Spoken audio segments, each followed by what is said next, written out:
मेरे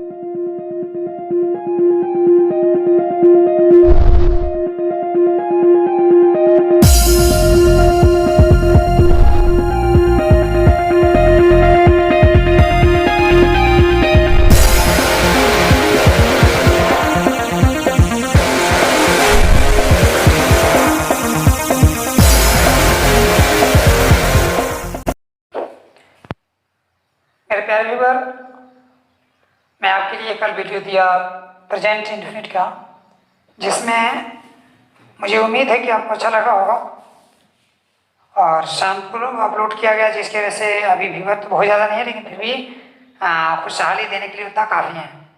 और जब व्यूअर ज़्यादा बढ़ रहे हैं और सब्सक्राइबर ज़्यादा बढ़ रहे हैं तो खुशी हो रही है। तो मैं उम्मीद करता हूँ कि आप मुझे खुश रखेंगे और मैं आपके लिए अपार खुशियाँ लाऊंगा। खुशियाँ किस तरह से लाऊंगा कि जिन चीज़ों को आप मेहनत कर करके, उतनी डिग्री लेकर करके, उतना समय गंवा कर करके प्राप्त करते, उन चीज़ों को मैं लम्हे भर में देने की कोशिश कर रहा हूँ। और आप अपने से जितनी मोहब्बत करते हैं, यकीन रखें कि मैं उतनी मोहब्बत आपसे कर रहा हूँ। ये किस तरह से, जितना ही बेहतर मेरा कंटेंट होगा, जितनी ही बेहतर मेरी मैं मैटर जो देने की कोशिश करूँगा, उतना ही आपके भविष्य को बेहतर बनाएगा। इससे आपका भविष्य बनेगा। तो मेरी मेहनत आपके भविष्य को संवारने में, आपके करियर को सुधारने में अहम भूमिका निभाएगी। तो मैं उम्मीद करता हूँ कि आप मेरे सारे वीडियोस को देखेंगे। तो इसके लिए आप क्या करें, सब्सक्राइब करें और वहीं पे उसके जस्ट बगल में जो बेल का निशान है, घंटी का निशान है, उसको क्लिक करें। उसको जब क्लिक करेंगे फिर वहाँ पे ऑल ऑप्शन आएगा, ऑल को क्लिक करेंगे, फिर मेरे सारे वीडियोज आपको मिलते रहेंगे। आगे बढ़ते हैं, चलिए हम पढ़ते हैं प्रेजेंट इंडेफिनिट। कल पढ़ाया गया था आपको प्रेजेंट इंडेफिनिट में, सिर्फ अफर्मेटिव में पढ़ा पाया था। तो इसमें ये बताया था कि सिंगुलर नंबर सब्जेक्ट रहेंगे तो singular verb, plural number subject रहेंगे तो प्लूरल वर्ब। तो सिंगुलर सब्जेक्ट कैसे बनाया जाता है, तो क्रिया में से ये जोड़ करके सिंगुलर बनाया जाता है। ये कल बता दिया गया था, कल एक्सरसाइज में दिया था। फिर उसके बाद से अगले स्टेप में मैं चलता हूँ, तो जिसमें मैं बताऊंगा आपको आई होप, मैं आशा करता हूँ। इसका अर्थ होगा मैं आशा करता हूँ या मुझे उम्मीद है।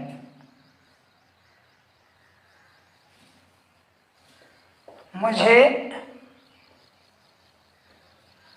उम्मीद है। अगला आई एग्री, मैं सहमत हूं।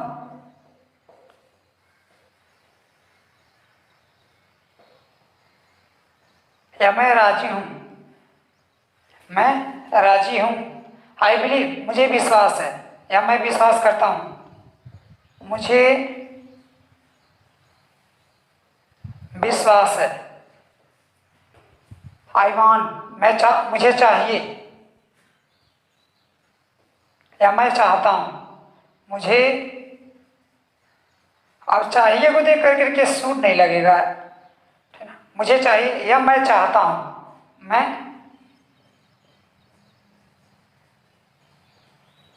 चाहता हूं। अगला आई गेस, मुझे अनुमान है। मुझे अनुमान है, मतलब इसकी अंग्रेजी थोड़ी सी हटके है, जिसकी वजह से मैं दे दिया कि ये भी सारे जो सेंटेंस है सबके सब प्रेजेंट इंडेफिनिट में। लेकिन इसका हिंदी जो है, हिंदी नहीं मालूम पड़ा कि प्रेजेंट इंडेफिनिट में, लेकिन इसको इस तरह से ट्रांसलेट करेंगे। सी सफर्स फ्रॉम कफ, वह कफ से पीड़ित है, यानी उसे कफ है, उसे कफ है।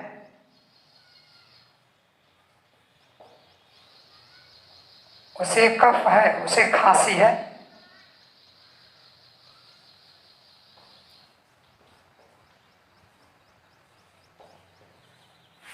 या वह खांसी से पीड़ित है, वह खांसी से पीड़ित है।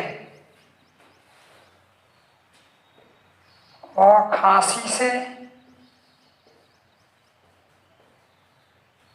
पीड़ित है। देखेंगे इसमें क्रिया किस तरह से यूज की गई है।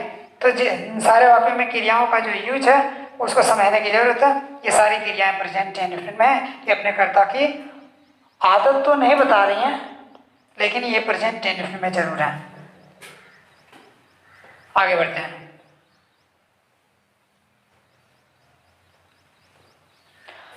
तो कल हमारा जो रूल था ये ऐसे था, सब्जेक्ट प्लस वर्ब में यस है यस। जब सब्जेक्ट हमारा सिंगुलर होता था तब यस है यस जोड़ते थे, फिर उसके बाद से ऑब्जेक्ट जोड़ते थे, ऑब्जेक्ट। अब आगे जानना हमको नेगेटिव सेंटेंस। कल अफर्मेटिव पढ़े थे, नेगेटिव सेंटेंस। नेगेटिव सेंटेंसेस, नकारात्मक वाक्य। इसमें क्या जानना है, हमारा सेंटेंस जब नेगेटिव होगा तो हम सहायक क्रिया की मदद लेंगे। सहायक क्रिया की क्यों मदद ली जाती है, ये अगले पार्ट में मैं दूंगा। पार्ट इसका बड़ा होगा, लगभग में 3 पार्ट में इसका वीडियो बनेगा, या हो सकता है कि 4 हो जाए। अब देखिए कि हम देख क्या रहे हैं कि हाँ इतना ज़्यादा बड़ा होता चला जा रहा है। तो हम ये बता रहे हैं कि सब्जेक्ट लगेगा, उसके बाद से सहायक क्रिया इसमें डू या डज लगाएंगे, डू या डज लगाएंगे। ये डू और डज आया कहाँ से, ये दोनों के दोनों आए कहाँ से, इसको जानने की जरूरत है। वैसे तो डू इसकी सहायक क्रिया से सहायक क्रिया डू है, लेकिन सिंगुलर के साथ जब लगाया जाता है जो एक वचन करता होता है तो उसमें वो से खत्म हो रहा है, तो इसलिए इसमें यस लग जाएगा। तो यही अकेले है, लेकिन ये 2 बन गए, तो ये सिंगुलर के साथ और ये प्लूरल के साथ। सिंगुलर कौन कौन है, प्लूरल कौन कौन है, they, we, you, they, we, you and names. इनके साथ क्या लगेगा, डू लगेगा। और सिंगुलर कौन कौन है, ही, शी, इट, या कोई एक नाम आ जाए, या सिंगुलर नंबर नाउन, तो इनके साथ डज लगेगा। इन्हीं के साथ क्रियाओं में ऐसे ये जोड़ा कर रहे थे और इनके साथ नहीं जोड़ा कर रहे थे। तो ये सहायक क्रिया भी सिंगुलर है और ये सब्जेक्ट भी सिंगुलर है, ये प्लूरल है, ये भी प्लूरल है। अब इसके बाद से जब क्रिया यूज की जाएगी तो क्रिया फर्स्ट फॉर्म में होगी, क्रिया फर्स्ट फॉर्म में होगी। और क्रिया की इस फॉर्म को क्या कहेंगे, फर्स्ट फॉर्म कहेंगे या बेस फॉर्म कहेंगे, अभी अगले वीडियो में मैं बताऊंगा। इसको नोट कर लीजिएगा पास करके। अगला तो डू या डज लगेगा, उसके बाद से फिर नहीं का अंग्रेजी नॉट बनाएंगे, फिर उसके बाद से वर्ब, फिर उसके बाद से ऑब्जेक्ट इंग्लिश बनाएंगे, ऑब्जेक्ट। तो ये आपको ध्यान देने की जरूरत है। नहीं के आने की वजह से सहायक क्रिया डू या डज लगाना पड़ा, क्रिया तो वैसे ही। तो पहले सब्जेक्ट SVO यानी सब्जेक्ट वर्ब और ऑब्जेक्ट, लेकिन नहीं के आने की वजह से आपने इतना काम बढ़ा दिया, डू या डज लगाएंगे, उसके बाद से नॉट लगाएंगे और उसके बाद से क्रिया का फर्स्ट फॉर्म ही रहेगा। नॉट की वजह से इतना सब हुआ। नॉट के बाद से क्रिया किन किन रूपों में आती है, ये इसको मैं बाद में बताऊंगा। इन्फिनेटिव फॉर्म में आएगी, वेयर इन्फिनेटिव फॉर्म में आएगी, प्रेजेंट पार्टिसिपल फॉर्म में आएगी, present perfect past perfect form में आएगी। क्रिया का ये रूप है, किताबों से नहीं पा पाएंगे। ये जो मैं लेक्चर दूंगा, हकीकत कर रहा हूँ कि मैं आपके भविष्य के निर्माण के लिए अहम भूमिका निभाऊंगा। आप मेरा सारा वीडियो पहले देखते रहिए। जो मैं तर्क दूंगा वो तर्क हकीकत में बहुत लाजवाब होगा। कैसे, अभी मैं क्या बोला, नॉट के बाद से जो क्रियाएं आया करती हैं या तो इन्फिनेटिव फॉर्म में, या वेयर इन्फिनेटिव फॉर्म में, या प्रेजेंट पार्टिसिपल फॉर्म में, या पास्ट पार्टिसिपल फॉर्म में। कहें कि अभी ये हम लोग नहीं जान रहे हैं, लेकिन जब मैं इन्फिनेटिव पढ़ा लूंगा, present participle, perfect past participle, ये सब मैं पढ़ा लूंगा, फिर उसके बाद से इसको मैं क्लियर करूंगा। नॉट का भी कहाँ कहाँ यूज होता है वो सारा बताऊंगा। इंट्रोगेटिव 2 तरह के आपने पढ़ा, इंट्रोगेटिव का और मैं बृहद अध्ययन कराऊंगा। 5 तरह का इंट्रोगेटिव में पढ़ाऊंगा, है इसका उल्लेख भी है, ऐसा नहीं कि मैं अपने पास से, लेकिन हाँ उसको बेहतर अंदाज में मैं बताने की कोशिश करूंगा। आगे चलते हैं। तो डू या डज प्लस वर्ब, इसका सेंटेंस कैसे होगा, वह झूठ नहीं बोलता है, वह झूठ नहीं बोलता है। वह का आंसर बन गया ही, और बोलता है डू नॉट या डज नॉट, डू नॉट या डज नॉट। तो सिंगुलर है तो डज लगेगा, ये डू अकेले से हेल्पिंग वर्ब है और ये सिंगुलर है तो इसलिए इसमें यस जोड़ेंगे यानी डज लगेगा। ही डज नॉट, बोलना की इंग्लिश स्पीक, लेकिन यहाँ पे स्पीक नहीं बनेगा, झूठ की बारी आई है, लाई के साथ स्पीक नहीं लगेगा, टेल लगेगा। He does not tell a lie, tell a lie, हो गया। He does not tell a lie, वो झूठ बोलता है। आगे बढ़ते हैं। वे लोग सच नहीं बोलते, सच नहीं बोलते हैं। बोलते भी हो जाता तब यही बनता है, छिप जाता। वे लोग सच नहीं बोलते हैं, क्या बन जाएगा? दे डू नॉट। और डू नॉट को स्पीकिंग की भाषा में डोंट भी लिख सकते हैं। किस तरह से लिखा गया? डू नॉट, यानी यहाँ पे अपस्ट्रॉफ लगाया गया, वो छिपा है। डोंट, डज नॉट को डजंट लिखेंगे, या अलग अलग लिखेंगे तो अगला दे डू नॉट। अब सच बोलना, यहाँ पे बोलना के लिए स्पीक बनेगा, स्पीक द ट्रूथ। अब इसमें ध्यान क्या देना है? ट्रूथ के साथ स्पीक तो लग रहा है, लेकिन दो लगाना कंपलसरी है, ये जानते हैं, हमेशा याद रखिएगा। They do not speak the truth, वे लोग सच नहीं बोलते हैं। हम लोग वहां नहीं जाते हैं, we do not go there, वह यहाँ नहीं आती है। She does not come here, वह समय से नहीं उठता है। He does not wake up in in time, वह समय से नहीं उठता है। हम लोग क्रिकेट नहीं खेलते हैं, we do not play cricket, we do not play cricket. अगला, तो ऐसे कर करके इस निगेटिव पे जितना भी सेंटेंस आपके एक्सरसाइज बुक में होवे तो उसको बनाने की कोशिश कीजिएगा, आराम से बन जाएंगे। सबसे पहले क्या करेंगे? सब्जेक्ट लिखेंगे। सब्जेक्ट वैसे क्या लिखेंगे? सहायक क्रिया डू या डज लगाएंगे। अब कौन सी सहायक क्रिया लगाएंगे? सब्जेक्ट बताएगा कि डू लगेगा या डज लगेगा, फिर नहीं का इंग्लिश यही बन जाएगा।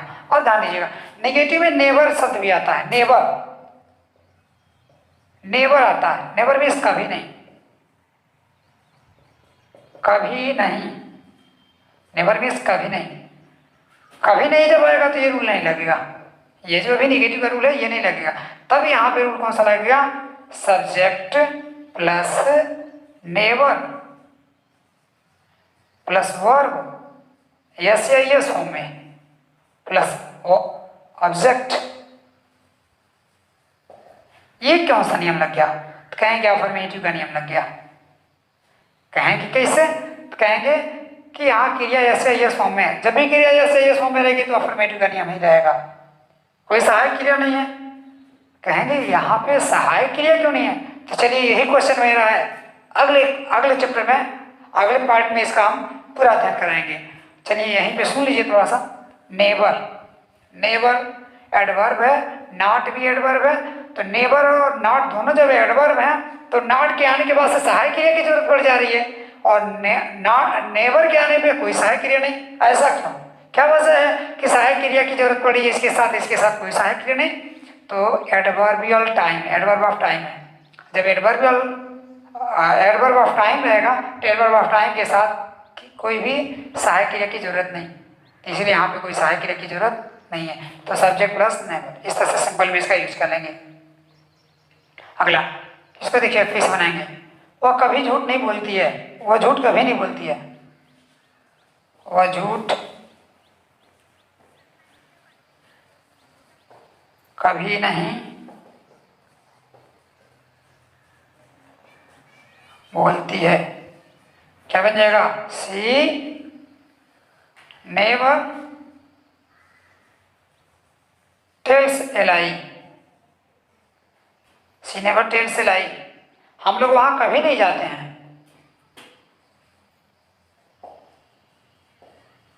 हम लोग वहां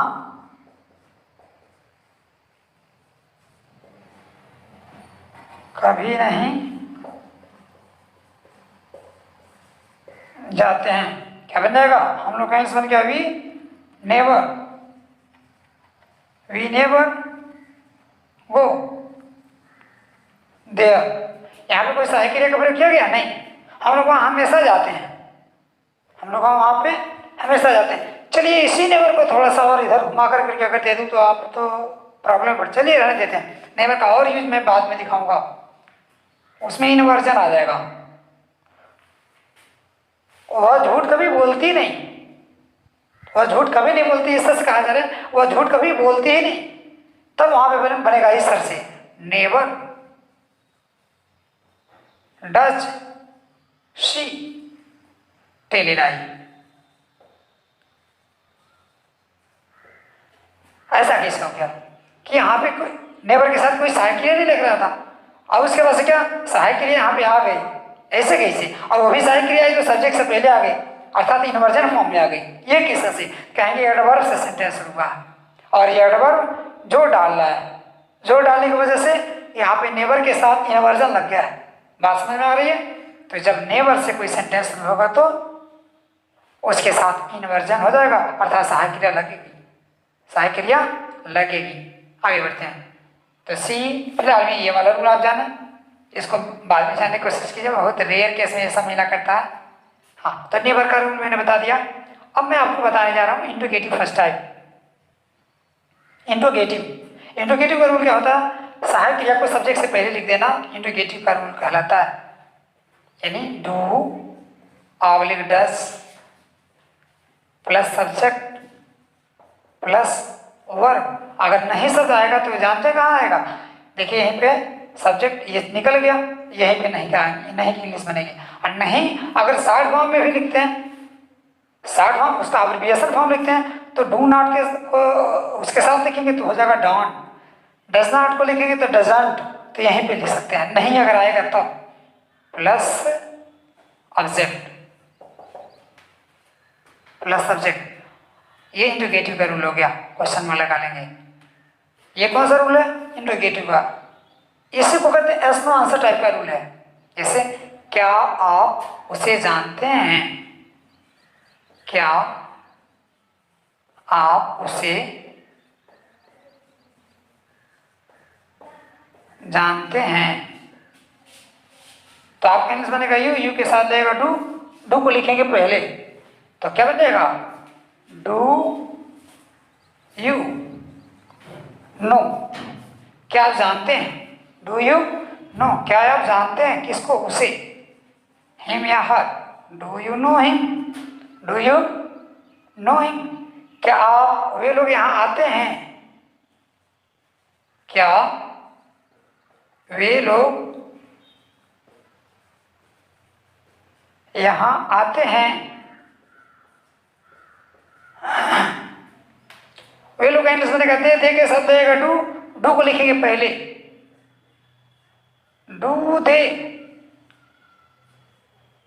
कम। क्या वे लोग यहाँ आते हैं? कैसे? मैं इस तरह से लिख दे रहा हूं, सबसे पहले सब्जेक्ट लिखता हूं, उसके बाद से सहायक क्रिया लगाता, फिर क्रिया, क्रिया आना, आना के इंग्लिश बनेगा कम, कम को लिखेंगे पहले, कम को लिख लिए, फिर उसके बाद से हाँ इंग्लिश बनेगा here. Do they come here, do they come here. क्या वे लोग यहाँ आते हैं? क्या तुम लोग स्कूल समय से जाते हो? क्या वे लोग पढ़ने आते हैं? तो इस तरह करके जो भी सवाल है, चलिए एक शब्द मैंने अभी बोल दिया, क्या वे लोग यहाँ पढ़ने आते हैं? क्या वे लोग यहाँ पढ़ने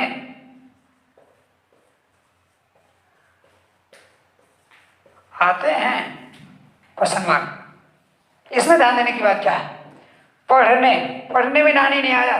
जब भी नानी नहीं आएगा जिस क्रिया में हिंदी में, तो उस क्रिया के पहले हम टू लगाते हैं, इसे इन्फिनेटिव कहते हैं, इसे इन्फिनेटिव कहते हैं। तो आप इसको इसे ही बना लीजिए, इन्फिनेटिव का प्रयोग कहीं भी हो जाएगा, किसी भी टेंस में हो जाएगा। वे लोग कहते दे के साथ लेगा डू, डू को लिखेंगे पहले, डू दे कम। क्या वे लोग आते हैं? मान क्या? डू दे कम। पहले हमारा ये हेल्पिंग वर्ब तो रहेगी। हेल्प में देखिए हम लिख ही लिए, उसके बाद से सब्जेक्ट हमने लिख ही लिया, फिर उसके बाद से वर्ब लिख ही लिया। अगर अदर वर्ड आएंगे तो अदर वर्ड यही लिखे जाएंगे, डू दे कम हियर। क्या वे लोग यहाँ आते हैं? किस लिए आते हैं? टू रीड, टू रीड, पढ़ने। क्या वे लोग यहाँ पढ़ने के लिए आते हैं? पढ़ने या पढ़ने के लिए? क्या तुम लोग उनसे मिलने के लिए जाते हो? क्या तुम लोग उनसे मिलने के लिए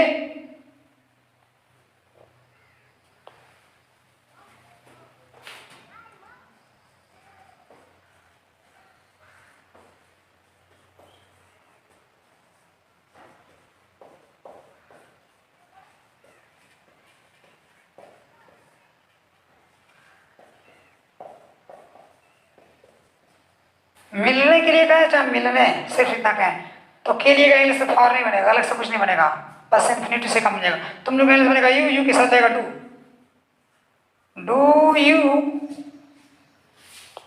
जाना, वो डू यू, क्या तुम लोग जाते हो उनसे मिलने? Do you go to him, them नहीं होगा। अगर कई लोगों के पास जाते हैं तो देम हो जाएगा, या वही लोग कई लोग आता do they go, do you go to him, क्या तुम लोग उनके पास जाते हो? किस लिए? टू मीट, क्वेश्चन मार्क लगा देंगे, ऐसे इंट्रोगेटिव बन जाएंगे। इन्हें कहते हैं yes no answer type interrogative. Yes no answer type, तो हमने अफर्मेटिव जाना, नेगेटिव जाना, फिर इंट्रोगेटिव हमने जाना, इंट्रोगेटिव फर्स्ट टाइप हमने जाना, इसको yes no answer type interrogative कहते हैं। इसमें क्या का इंग्लिश क्यों नहीं बनाया जा रहा है? क्या का इंग्लिश क्यों नहीं बनाया जा रहा है? तो क्या का इंग्लिश यहाँ पे नहीं बनेगा क्योंकि क्या से जब भी सेंटेंस शुरू होगा तो इसका आंसर हाँ या ना में होगा। अगर इस क्या शब्द से ऑब्जेक्ट का पता चलता, ऑब्जेक्ट कोई छिप जाता, छिपा रहता, उसका पता लगाना होता तो इसका की इंग्लिश बनाई जाती व्हाट, लेकिन यहाँ पे व्हाट का यूज नहीं करना है। आगे बढ़ते हैं। तो इसी नियम को हम कहते हैं इन्वर्जन, यानी सब्जेक्ट से पहले क्रिया का आ जाना। अब क्रिया मेन वर्ब आ जाए या हेल्पिंग वर्ब आ जाए तो मेन वर्ब या हेल्पिंग वर्ब दोनों में से किसी एक को आ जाना इन्वर्जन कहलाता है। तो यहाँ पे हेल्पिंग वर्ब पहले है तो इसीलिए इसको कहेंगे पार्शियल इन्वर्जन, फिलहाल भी इन्वर्जन ही कहेंगे, तो इसको इन्वर्जन का रूल कहते हैं। अगला, अगर कोई प्रश्नवाचक शब्द आ जाए, क्यों, क्या, कब, कैसे, क्यों, क्या, कब, कैसे, कहाँ, कौन सा, कौन सी, कितना, कितने, किसका, किसकी, इसका इंग्लिश सबसे पहले क्यों का इंग्लिश क्या बन जाएगा वाई, क्या का इंग्लिश क्या बन जाएगा व्हाट, कब का इंग्लिश क्या बन जाएगा व्हेन, कैसे का इंग्लिश क्या बन जाएगा हाउ, कहाँ का इंग्लिश क्या बन जाएगा वेयर, कौन का इंग्लिश क्या बन जाएगा हु, किसी का इंग्लिश क्या बन जाएगा होम, किसका का इंग्लिश क्या बन जाएगा किसका, हुज, ठीक ना, कौन सा, कौन सी, कितना, कितनी। आगे बढ़ते हैं। ये प्रश्नवाचक शब्दों की इंग्लिश सबसे पहले बनाते हैं, इन्हें कहते हैं प्रश्नवाचक शब्द, इसको कहते हैं क्वेश्चन वर्ड, इस तरह से कहते हैं एक शब्द में क्वेश्चन वर्ड। तो पहले क्वेश्चन वर्ड की इंग्लिश बनाएंगे, फिर उसके बाद से इंट्रोगेटिव का जो रूल है अर्थात इन्वर्जन, तो रूल ऑफ इन्वर्जन लगा दिए। नहीं, क्वेश्चन वर्ड के साथ रूल ऑफ इन्वर्जन लगता है,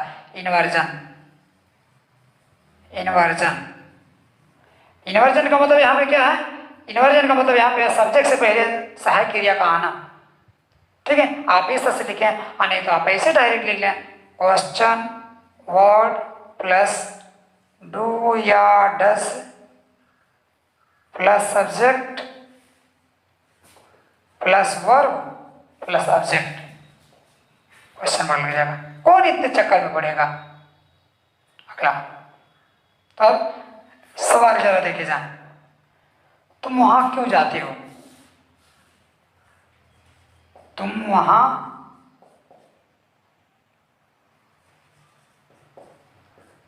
क्यों जाते हो, तुम वहां क्यों जाते हो। सबसे पहले प्रश्नवाचक शब्द की इंग्लिश बनेगी, क्यों का इंग्लिश बनेगा वाई, बना वाई। अब इसके बाद से सहायक क्रिया, क्यों, क्योंकि प्रश्नवाचक शब्द बस इन्वर्जन अर्थात सब्जेक्ट से पहले सहायक क्रिया का आना, वाई। तुम का इंग्लिश बनेगा यू, यू के साथ लेगा डू को लिखेंगे पहले, why do you go, why do you go, वहां का इंग्लिश बन जाएगा there, why do you go there. अब यहाँ पे टू क्यों नहीं लग रहा, क्योंकि वह एडवर्ब है। अगर वहां पे कोई नाउन होता तब लगता, नाउन होता तब लगता, क्योंकि वह एडवर्ब नहीं लगेगा। तो why do you go there, वह कहाँ रहता है, वह कहाँ रहती है, वह कहाँ रहता है, क्या बनेगा, वेयर डज ही लिव, तुम क्या करते हो, तुम क्या करते हो, क्या बनेगा, क्या कहीं सब बनेगा, what do you do, what do you do, तुम क्या करते हो, तुम लोग क्या करते हो, तुम किसे पढ़ाते हो,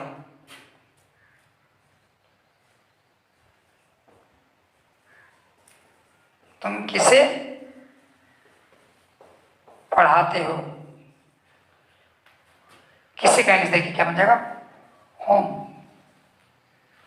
do you teach, home do you teach, तुम किसे पढ़ाते हो। तो जितने भी प्रश्नवाचक शब्द आएंगे सारे प्रश्नवाचक शब्दों की इंग्लिश पहले बनाई जाएगी, उसके बाद रूल ऑफ इन्वर्जन लग जाएगा, अर्थात सबसे पहले सब्जेक्ट लिखा जाता है लेकिन सब्जेक्ट से पहले सहायक क्रिया का प्रयोग किया जाएगा, क्योंकि यहाँ पे इंट्रोगेटिव का रूल लग रहा है, इन्वर्जन लग जाएगा, इंट्रोगेटिव का रूल। आगे बढ़ते हैं, आप इस तरह से सारे जितने भी सवाल आएंगे बना लेंगे, उम्मीद है। अगर निगेटिव होंगे तो नहीं कहेंगे सब्जेक्ट बात कीजिएगा, तुम वहाँ क्यों नहीं जाते हो, why do you not go, तो क्या बनेगा, why do you not go there to meet him, उनसे मिलने के लिए तुम वहाँ क्यों नहीं जाते हो। तो हमने क्या देखा, ये नॉट, आई इसको इसे लिखते हैं, वाई डोंट यू गो, तुम क्यों नहीं जाते हो वहाँ उनसे मिलने के लिए, क्वेश्चन मार्क लगा लेंगे। यहाँ पे क्या आपने देखा, यानी यदि नॉट शब्द का यूज करना है तो सब्जेक्ट की बात कीजिएगा, नहीं अगर नॉट को मतलब संक्षिप्त रूप में लिखना होगा तो डू के साथ लिखिएगा, तो आ जाएगा डोंट। क्लियर हुआ, आगे बढ़ते हैं। यहाँ पे आप देख रहे थे कि क्वेश्चन वर्ड के बाद आप डू या डज का प्रयोग कर रहे थे, डू या डज का प्रयोग, फिर उसके बाद से सब्जेक्ट लगा रहे थे, फिर उसके बाद से आप वर्ब लगा रहे थे, फिर ऑब्जेक्ट का यूज कर रहे थे, क्वेश्चन मार्क। लेकिन कुछ प्रश्नवाचक शब्द अगर आ जाएं तो ये वाला रूल नहीं लगेगा, तब उसका रूल अफर्मेटिव का हो जाएगा, यानी question word plus rule of affirmative, rule of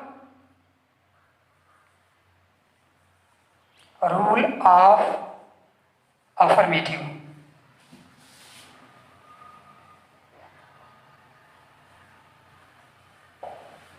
sentence, question mark ही लगेगा। कहेंगे ऐसा कैसे, तो ये जो प्रश्नवाचक शब्द होंगे, ये प्रश्नवाचक शब्द सब्जेक्ट की जगह आएंगे, सब्जेक्ट की जगह आने के कारण, इन प्रश्नवाचक शब्दों के सब्जेक्ट की जगह पे आने के कारण, सब्जेक्ट की जगह पे आने के कारण इनके साथ अफर्मेटिव का रूल लगेगा, या कह सकते हैं असर्टिव का रूल लगेगा, नहीं शब्द आएगा तो नहीं वाला ही रूल लग जाएगा। चलिए दिखाते हैं, कौन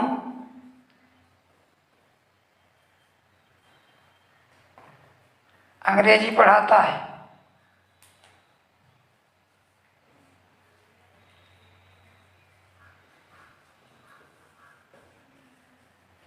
कौन अंग्रेजी पढ़ाता है, कौन का इंग्लिश बन जाएगा पहले, हु, पढ़ाने का इंग्लिश बनेगा teach, who teach English,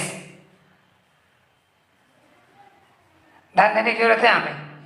who की जगह पे एक आदमी छिपा है या दो से ज्यादा, अब निर्भर करता है छिपे हुए लोगों को जानना, तो छिपे हुए लोगों को यदि हम जान गए तो पता चलेगा कि क्रिया सिंगुलर होगी या प्लूरल होगी। अगर यहाँ पे एक आदमी कोई छिपा हुआ है तो क्रिया सिंगुलर हो जाएगी, who teaches you English, who teaches English, who teaches. अगर इसमें तुम्हें शब्द आ जाए, तुम्हें कौन अंग्रेजी पढ़ाता है, तुम्हें शब्द को मैंने जानबूझ के नहीं दिया कि आप परेशानी पड़ जाएंगे। इस क्रिया को करता कौन है, कौन शब्द यहाँ छिपा हुआ है, ये प्रोनाउन है यहाँ पे, इंडिकेटिव प्रोनाउन। तो हु टीचेज यू इंग्लिश, और नहीं अगर तुमको इंग्लिश लिखनी है तो who teaches English to you. कहेंगे ये क्या कर रहे हैं, कहेंगे ये भी ऑब्जेक्ट है, ये भी ऑब्जेक्ट है। जब दो ऑब्जेक्ट आया करते हैं तो नियम ये है कि सबसे पहले सजीव ऑब्जेक्ट को लिखा जाए, फिर उसके बाद से निर्जीव को लिखा जाए, लिविंग को लिखा जाए, फिर उसके बाद से नॉन लिविंग को लिखा जाए। तो इसका स्ट्रक्चर इस तरह से होना चाहिए, हु टीचेज, कौन पढ़ाता है, यू, तुम्हें कौन पढ़ाता है, क्या, English, who teaches you English, तुम्हें इंग्लिश कौन पढ़ाता है। लेकिन अब ध्यान देने की जरूरत है, अब यहाँ पे जानना ये कि यहाँ पे इंग्लिश शब्द पहले आ गया, ये सॉरी नॉन लिविंग है, नॉन लिविंग को लास्ट में रहना, लेकिन नॉन लिविंग यहाँ पे पहले आया हुआ है और लिविंग बाद में जा रहा है। तो जब इस तरह से होगा, नॉन लिविंग को बाद में लिखेंगे तो उसके पहले टू लगाना पड़ेगा। इसको कहते हैं direct, indirect object, indirect object, इसको कहते हैं डायरेक्ट ऑब्जेक्ट। चलिए इसको फिर से मैं बाद में कभी बता दूंगा, आगे बढ़ते हैं। तो जब भी प्रश्नवाचक शब्द कर्ता का काम करेंगे तो वहां पे असर्टिव का रूल लगेगा। जैसे आपने ये सवाल देखा, और एक आध सवाल दिखा देते हैं। कौन क्रिकेट खेलता है, कौन वहां जाता है, कौन तुम्हें पढ़ाता है, कौन तुम्हें गाली देता है, कौन बाजार जाता है, इस तरह से हो गया। अगला सिर्फ कौन ही नहीं है, और आगे बताने की कोशिश करो। कौन सी लड़की गीत गाती है, क्या, कौन सी लड़की,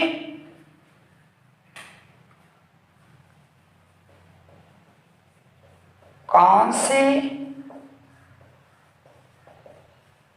लड़की गीत गाती है।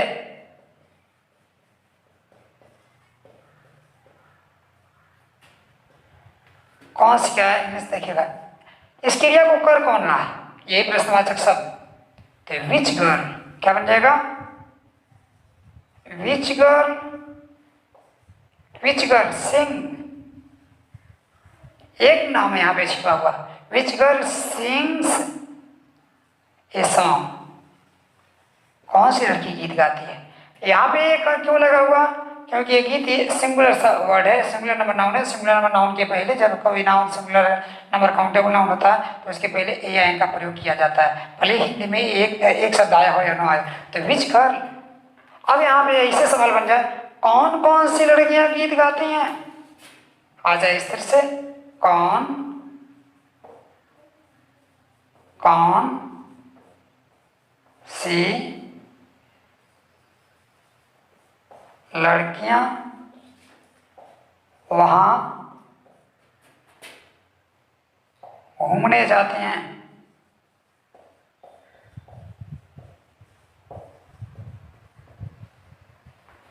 कौन कौन सी लड़कियां, विच गर्ल्स, विच गर्ल्स बन गया, कौन कौन सी लड़कियां का इंग्लिश बन गया, विच गर्ल्स, कौन कौन सी लड़कियां घूमने जाती हैं, जाती हैं का इंग्लिश बनेगा गो, विच गर्ल गो। अब यहाँ पे देखिएगा, विच गर्ल सिंग्स, क्रिया में एस लगा है, लेकिन यहाँ पे क्रिया में एस नहीं लग रहा है, क्योंकि यहाँ पे ये प्लूरल नंबर सब्जेक्ट छिप मालूम पड़ रहे हैं। तो विच गर्ल्स गो, कौन सी लड़कियां जाती हैं, कहाँ जाती हैं। अब यहीं से बैक होना है, विच गर्ल गो देयर, पहले एडवर्ब लग जाएगा, adverb, which girl go there, किस लिए, टू वॉक या टू वांडर, वांडर, वांडर नहीं है वांडर, वांडर, वांडर नहीं होता घूमना फिरना भटकना नहीं, देश घूमना। तो which girls go there to wander या टू वॉक, वहां पे कौन सी लड़कियां जाती हैं। आगे बढ़ते हैं, कौन में भी इसी तरह से हो जाएगा, कौन कौन झूठ बोलते हैं,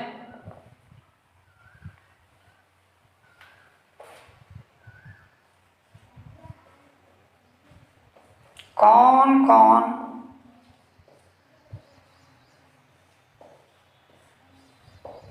झूठ बोलते हैं, कौन कौन झूठ बोलते हैं। अब कौन कौन का इंग्लिश दो बार नहीं बनेगा, एक ही बार होगा, सिर्फ हु बनेगा। हु